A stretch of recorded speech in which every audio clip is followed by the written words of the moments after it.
plane. And the first thing I'm going to sketch, you've got a slot tool here, center point straight slot. So I'm going to use the center point because I like everything to be around the origin if possible. So what this does is it gives you a line first, and then when you click, it allows you to set sort of the thickness. And on the drawing that Jennifer's given you for this one,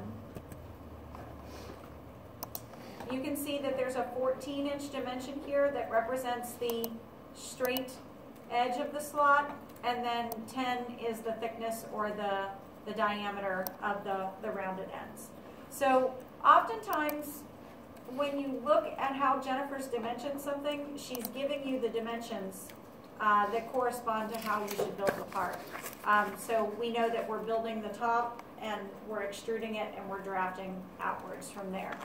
So I'm going to go ahead and dimension this just for scale. And that's 5 because it's half of 10.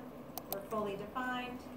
And now we'll go ahead and create an extruded boss base out of that, and it's 4 inches high. Okay. So bear with me on the draft because I always get it a little bit wrong to start. So on the draft, the first thing that it wants is a neutral plane. Let's go to the surfaces first. The surfaces are the surfaces that you want to change the angle of. So we want these outside surfaces to go from vertical surfaces to drafted surfaces. And in Jennifer's drawing, it says 65 degrees, but the way this works, it's actually the complement to that. It's actually 25 degrees. So if you all remember, the complement is 90 minus the angle. If you do 65, it's going to be really sloped. And then, let's see. This messed up on me last time, so we'll give it a shot. But basically, you're picking the surface that you want to stay the same. And the direction of pull, let's apply it. I don't know what happens if we apply the direction of pull differently. I don't think it changes it. But basically, identifying the sides that you want to draft, what the angle is, and what face remains unchanged or stationary. Okay? So that's drafted. We're nice and happy. On the back of the part, you can see that we've got some ribs. So we're going to use the rib feature as well. But we need to hollow out the inside of this. What's the feature that we use to hollow? Shell. Okay. So we're going to go ahead and shell from the back. And we select that surface, and I think, it's a 0.25 wall thickness. So, okay, so now we're shelled out, and now we can go ahead and put the ribs on the back. So ribs is an interesting feature. It's a sketch and a sketch tool and a feature tool all in one. But here's the thing. The way that it creates these, if you look at these ribs, if we sketched on this inside surface, the way that ribs work is it goes to existing material. So if we sketch at the bottom, there's no existing material for it to go to. We have to sketch at the top, and then what it's going to do is it's going to create that material out until it hits a surface and down until it hits a surface. And the way that Jennifer has done this, you can see the ribs don't come all the way up to the top. So this is another place where we have to create a plane, and we're going to sketch our ribs on that plane, and then when we create the ribs, they're going to extrude down and out to those surfaces of the shell. Does that make sense? Yeah. So how did you draft it? Drafting. So the draft tool. Yeah, you've got a draft tool. You're choosing angle, stationary surface, and surfaces to actually be drafted. All right, so for the rib, what I'm going to do is I need to set up an offset plane. So we need a plane, and Jennifer gives you a dimension in here of 3.5.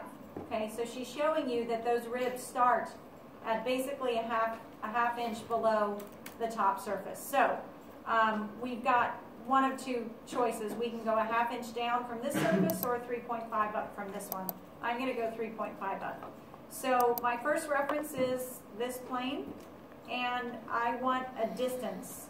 So you can create something parallel, perpendicular, coincident, at an angle, but I want an offset distance of 3.5. Okay?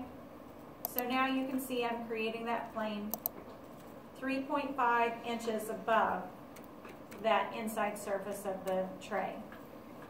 So now I've got a plane in place. I can go ahead and create my ribs. And so it wants me to select a plane. So I can select that plane. I'm going to get perpendicular. And how ribs work is that you sketch a line and then it builds the thickness. So you don't have to sketch a thickness, you just have to sketch the line associated with the wall that you want to build. I'm not going to define these, but you guys will need to. I'm just going to draw them.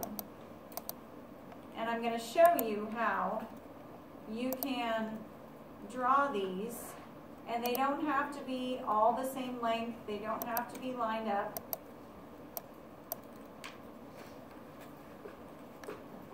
You would dimension these. But what I am going to show you is what happens if we cut one a little short. Okay? So you can see I'm in a sketch mode here, but I'm still in a feature mode as well. So I've got the ribs. I would have placed those lines not with a length but with a position, and you've got all the dimensions for that. So now it takes me into the rib feature dialog box. You can see I can create the thickness to one side or another. In this instance, you want to create thickness to both sides. And the thickness that you're working with is 0.25. So it looks like everything on this one is 0.25. Okay? And you can flip material side, but I don't think it's going to work because it's not going to have anything to extrude to. Okay? You've got some draft parameters there too, but we're not going to invoke those. All right, so I'm going to click that, and you can see it went ahead and created those ribs. But what did it do over here? Do the plane.